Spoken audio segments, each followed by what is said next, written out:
stress လို့ခေါ်တဲ့စိတ်ဖြစ်စီမှုကိုဘယ်သူမှမလိုချင်ကြပါဘူးဘယ်သူမှလည်းမကြိုက်ကြပါဘူးဒါပေမဲ့ဒီဗီဒီယိုလေးအပြီးမှာတော့ stress ကအမှန်တကယ်တော့ကျွန်တော်တို့ရဲ့မိတ်ဆွေဖြစ်တယ်ပြီးတော့ stress ရဲ့တန်ဖိုးတွေကိုလည်းနားလည်လာပါလိမ့်မယ်ကျွန်တော်နာမည်ကတော့အောင်ပြည့်ထွန်းပါဒီ AP Mastery ရဲ့ TED Talk series ကနေပြီးတော့ကြိုဆိုလိုက်ပါတယ်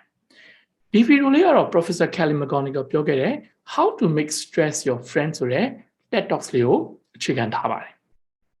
အရင်တော့ကျွန်တော်တို့သိခဲ့တာယုံကြည်ခဲ့တာက stress ကလူတွေအတွက်မကောင်းဘူး stress ကြောင့်မလို့ယောဂတွေအများကြီးဖြစ်စေတယ်ဆိုတဲ့ဟာကိုကျွန်တော်တို့သိခဲ့တယ်ယုံကြည်ခဲ့ပါတယ်ဥပမာအနေနဲ့ပြောမယ်ဆိုရင် stress ကြောင့်မလို့ကျွန်တော်တို့ကနှလုံးယောဂတွေဖြစ်စေနိုင်တယ်ရင်ကျပ်ပန်းနာယောဂတွေဖြစ်စေနိုင်တယ်ဝါစေတယ်စိတ်ကြယောဂတွေဖြစ်စေတယ်အစာရင်ယောဂတွေဖြစ်စေတယ်ပြီးတော့မေ့တတ်တဲ့ Alzheimer ဆိုတဲ့ယောဂဖြစ်စေတယ်နောက်ဆုံးတော့ stress ကလူတွေကိုမြင်မြန်အိုစေတယ်လို့လည်းကျွန်တော်တို့ကယုံကြည်ခဲ့တယ်သိခဲ့ပါတယ်အဲ့ဒါကြောင့်မို့လဲဒီ stress ကိုဘယ်လိုမျိုးဖယ်ထုတ်ပြမလဲဒါမှမဟုတ် stress ကိုဘယ်လိုမျိုးဖယ်ရှားပြမလဲဖယ် short ချပြမလဲဆိုတော့အကြောင်းကိုစောင့်တင်အများကြီးတင်းနှန်းနေအများကြီးလည်းဖွင့်ခဲ့ကြပါတယ်ဒါပေမဲ့ဒီဗီဒီယိုလေးမှာတော့ဒီ TED Talks မှာတော့ဒီ Professor Mcgonigal ကကျွန်တော်တို့ရဲ့ stress ပေါ်မှာထားတဲ့အမြင်ကလွဲမှားနေတယ်ပြီးတော့ stress ရဲ့အကျိုးကျေးဇူးတွေအများကြီးရှိတယ်ဆိုတဲ့ဟာကိုသူကရှင်းပြသွားပါတယ်ပထမဆုံးဒီ Professor Mcgonigal ကဒီ research လေးတစ်ခုကိုရှင်းပြခဲ့ဒီ research က America မှာလုပ်ခဲ့ပြီးတော့လူပေါင်း3000ပါဝင်တဲ့နှစ်ပေါင်း8နှစ်ကြာခဲ့တယ်ဒီ8နှစ်အတွင်းမှာသူတို့က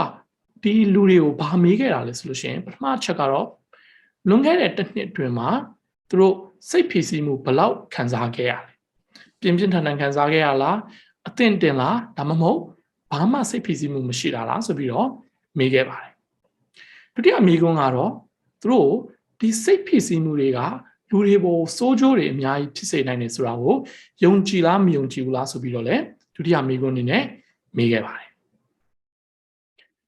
ဒီမေးခွန်းတစ်ခုကိုမေးပြီးတဲ့အခါမှာသူတို့ကဒီလူတွေရဲ့ကျန်းမာရေးမှတ်တမ်းတွေကိုသူတို့လိုက်ပြီးတော့မှတ်ခဲ့တယ်ပြီးတော့လေ့လာခဲ့တယ်သုံးသပ်ခဲ့တယ်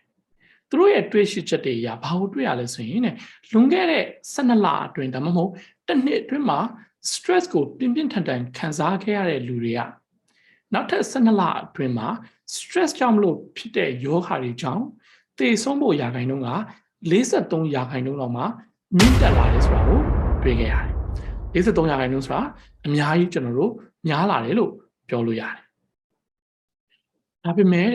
ဒီအချက်ကဘယ်သူတွေအတွက်ပဲမှန်လဲဆိုရင်စိတ်ဖိစီးမှုဒါမှမဟုတ် stress ကလူတွေကိုစိုးကျိုးတွေပေးစေတယ်ဆိုတာကိုယုံကြည်ထားတဲ့လူတွေအတွက်ပဲမှန်နေတာကိုတွေ့ရတယ်ဆိုလိုတာက stress ကိုတော့ပြင်းပြင်းထန်ထန်ခံစားရတယ်ဒါပေမဲ့ stress ကလူတွေကိုစိုးကျိုးမပေးဘူးဒါမှမဟုတ် stress ရဲ့ကောင်းကျိုးတွေအများကြီးရှိတယ်ဆိုတာကိုယုံကြည်ထားတဲ့လူတွေအတွက်ကတော့stress တွေပြင်းပြင်းထန်ထန်ခံခဲ့ရပေမဲ့သူတို့ရဲ့ကျန်းမာရေးက stress မရှိတဲ့လူတွေထက်တောင်မှပိုပြီးတော့ကောင်းနေတာကိုတွေ့ခဲ့ရတယ်ဒီသဘောတရားလေးကိုကြည့်လိုက်မယ်ဆိုလို့ရှိရင် stress ကြောင့်မလို့ကျန်းမာရေးမကောင်းတာမဟုတ်ဘဲနဲ့ stress ကမကောင်းဘူးဆိုတဲ့ဟာကိုယုံကြည်ထားတဲ့အတွက်ကြောင့်မလို့ကျန်းမာရေးမကောင်းဆိုတာဖြစ်သွားတာကိုတွေ့နေခဲ့ရတယ်။ဒါဆိုရင် stress ပေါ်မှာထားတဲ့အမြင်ကိုပြောင်းလိုက်မယ်ဆိုရင် stress ကြောင့်မလို့ပို့ပြီးတော့ကျန်းမာလာစီလားဆိုတဲ့ဟာကအရေးကြီးတဲ့မေးခွန်းတစ်ခုဖြစ်လာပါတယ်။ဒီသုတေသနအရလည်းဟုတ်ပါတယ် stress ပေါ်မှာထားတဲ့အမြင်ကိုပြောင်းလိုက်မယ်ဆိုရင်ကျွန်တော်တို့ကပို့ပြီးတော့ကျန်းမာလာသေးတယ်ပြီးတော့ stress ရဲ့ဆိုးကျိုးတွေအကုန်လုံးလည်းပျောက်သွားတယ်ဆိုတာကိုတွေ့ရပါလိမ့်မယ်စိတ်ဖိစီးမှုများလာတဲ့အခါမှာကျွန်တော်တို့ရဲ့နှလုံးခုန်မှုတွေမြန်လာတယ်အဲ့ဒီအချိန်မှာ stress ကမကောင်းဘူးလို့ယုံကြည်ထားတဲ့လူတွေရဲ့နှလုံးသွေးကြောတွေကကျဉ်းလာတယ်တဲ့ဒီဟာကဘာရဲ့အစလဲဆိုရင်နှလုံးယောဂရဲ့အစပဲဒါပေမဲ့ထူးဆန်းတာကဘာလဲဆိုရင် stress ကိုကောင်းတယ်ဒါမှမဟုတ် stress ရဲ့တန်ဖိုးကိုနားလည်ထားတဲ့လူတွေကတော့သူတို့ရဲ့နှလုံးခုန်လုံးမြန်လာပေမဲ့သူတို့ရဲ့နှလုံးသွေးကြောတွေကပုံမှန်တိုင်းပဲ relax ဖြစ်နေတယ်နှလုံးခုန်လုံးကြီးမြန်လာပြီးတော့နှလုံးသွေးကြောတွေကပုံမှန်တိုင်း relax ဖြစ်နေတာကဘယ်အချိန်မှပဲဖြစ်တာလဲဆိုရင်moment of joy လို့ခေါ်တဲ့ပျော်နေတဲ့အချိန်မှာဒါမှမဟုတ် moment of courage လို့ခေါ်တဲ့ကျွန်တော်တို့ကတတိတွေစိတ်ခွန်အားတွေ ပြေဝနေတဲ့အချိန်မှာပဲဖြစ်စေတာတဲ့အဲ့ဒီအတွက်ကြောင့်မလို့ကျွန်တော်တို့ကစိတ်ဖိစီးမှုကိုကျွန်တော်တို့ကဖယ်ထုတ်ပြရမှာရှော့ချပြရမှာမဟုတ်ဘဲနဲ့ပေါ်မှာဖြစ်တဲ့အမြင်ကိုကျွန်တော်တို့ကပြောင်းပြလိုက်ရမှာဒီအမြင်လေးကိုပြောင်းလိုက်တာနဲ့ပဲတဲ့ကျွန်တော်တို့ရဲ့ခန္ဓာကိုယ်ထဲမှာကျွန်တော်တို့မသိတဲ့ပြောင်းလဲမှုတွေဖြစ်ပေါ်နေတာကိုသူတို့ဒီ research လေးမှာတွေ့ခဲ့ရတယ် When you change your mind about stress, you can change your body's response to stress. ဒါကြောင့်မလို့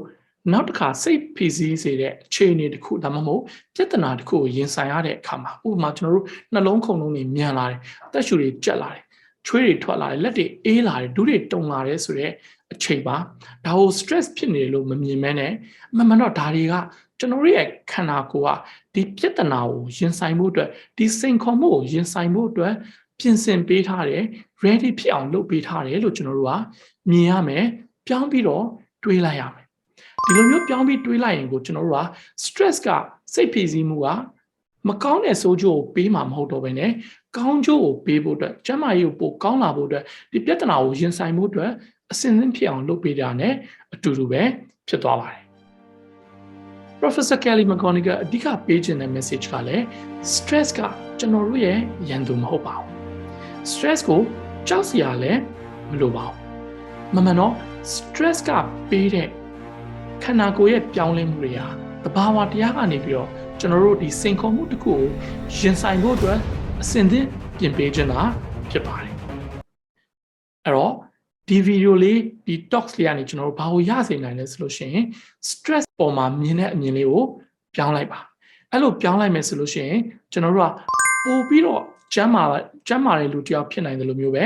စိန်ခေါ်မှုတွေကိုကျွန်တော်ရင်ဆိုင်တဲ့အခါမှာအကောင်းဆုံးရင်ဆိုင်နိုင်တဲ့လူတစ်ယောက်လည်းဖြစ်လာပါမယ်လို့ကျွန်တော်ပြောရင်းနဲ့ကျွန်တော်ဒီဗီဒီယိုလေးကိုဒီမှာပဲရပ်လိုက်ပြီးတော့နောက်ထပ်ဗီဒီယိုတစ်ခုမှာကျွန်တော်ပြန်ဆောင်ကြပါမယ်ကျေးဇူးအများကြီးတင်ပါတယ် And when you choose to view stress in this way, you're not just getting better at stress, you're actually making a pretty profound statement. You're saying that you can trust yourself to handle life's challenges. And you're remembering that you don't have to face them alone. Thank you. Thank you.